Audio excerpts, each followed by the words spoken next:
আলু পরোটা আলু রুটি খেতে কিন্তু ভীষণ ভালো লাগে, খুব মজার একটি খাবার। সকালের নাস্তার টেবিলে যদি এমন একটা নাস্তা থাকে তাহলে কিন্তু সকাল থেকে মনটা একেবারে ফুরফুরা হয়ে যায়। তো আমরা সব সময় কিন্তু পরোটা খেতে খেতে ভালো লাগে না বা রুটি খেতে খেতে ভালো লাগে না, তখন কিন্তু আমরা এই ধরনের একটা আইটেম নিজেরাই বানিয়ে নিতে পারি ঘরে খুব সহজেই।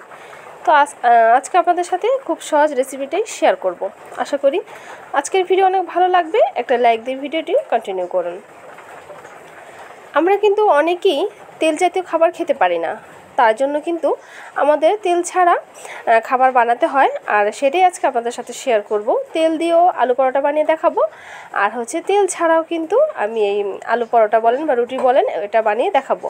তো আমি প্রথমে আলু ভর্তা করে নিয়েছি। আলু ভর্তাটা কীভাবে করেছি এটা শেয়ার করিনি, কারণ ভিডিও অনেক লং হয়ে যাবে এই কারণে।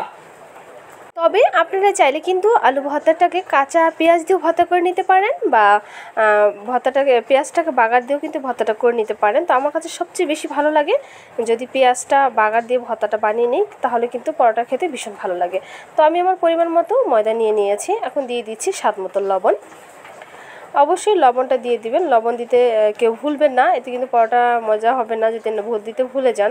তো এখন আমি পানি দিয়ে দিচ্ছি। আমি কিন্তু গরম পানি দিয়ে আটাটা মুথে নিব, যাতে পরোটাটা খুব সফট হয়। তো ঠান্ডা পানি দিয়ে আটা মুথে নিলে হয় কি, শক্ত হয়ে যায়, পরোটা খেতে ভালো লাগে না। তো আমি খুব ভালোভাবে কিন্তু এই আটাটাকে মুথে নিব। আর পানিটা অবশ্যই একেবারে বলকানো পানি নিতে হবে, খুব গরম পানি নিতে হবে, তাহলে কিন্তু আপনার ডোটা খুব সুন্দর স্মুথ হবে। তো আমি অল্প অল্প করে পানি দিয়ে কিন্তু আটাটা মুথে নিচ্ছি, একেবারে বেশি পানি দেওয়া যাবে না। এখন আমি হাতে কিছুটা তেল নিয়ে তারপরে কিন্তু মেখে নিচ্ছি। তো আমার আজকের ভিডিও যদি আপনাদের ভালো লেগে থাকে তাহলে অবশ্যই লাইক কমেন্ট শেয়ার করে দিবেন, আর সাবস্ক্রাইব করে আমার পাশে থাকবেন। পাশে থাকা বেল আইকনটি অবশ্যই প্রেস করে দিবেন, যাতে আমি ভিডিও ছাড়ার সঙ্গে সঙ্গে নোটিফিকেশন আপনাদের কাছে গিয়ে পৌঁছে, আর আপনারা আমার এই নতুন নতুন রান্নাগুলো উপভোগ করতে পারেন। তো দেখুন, আমি আমার পরিমাণ মতো একটা লিচি কেটে নিয়েছি। তবে আলু পরোটা বা আলু রুটি বানানোর সময় অবশ্যই লিচিটা একটু বড় নিতে হবে। এখন আমি লিচিটাকে খুব ভালোভাবে ডলে ডলে মুথে নিচ্ছি। এরপর আমি গোল আকার ধারণ করে নেব।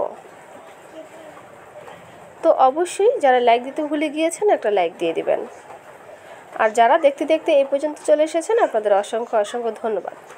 বাইরে প্রচুর পরিমাণ বৃষ্টি হচ্ছে, এদিকে বাচ্চারা চেঁচামেচি করতেছে, যার কারণে ভয়েসটা তেমন ক্লিয়ার শোনা যাচ্ছে না, সবাই ক্ষমার দৃষ্টিতে দেখবেন।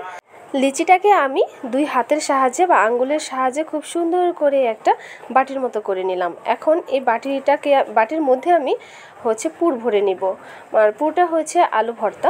এই আলু ভর্তাটা খুব সুন্দরভাবে এর মধ্যে দিয়ে আমি মুখটা বন্ধ করে দিব।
সেম প্রসেসে কিন্তু আমি সবগুলো রুটি বা পরোটা বলেন বানিয়ে নিয়েছি। এখন ভাজার পালা। তো আমি একটা তাওয়া বসিয়ে দিয়েছি, তাওয়াটা গরম হয়ে গিয়েছে। এখন আমি একটা পরোটা এর মধ্যে দিয়ে দিলাম। আমি এখন উল্টে নিচ্ছি। উল্টে পাল্টে কিন্তু আমি ভেজে নিব। যারা তেল খেতে পছন্দ করে না তারা কিন্তু এইভাবে রুটি করে নিতে পারেন, একটু চেপে চেপে নিলে হবে। আর যারা পরোটা খেতে ভালোবাসেন তারা তেল দিয়ে পরোটা বানিয়ে নেবেন।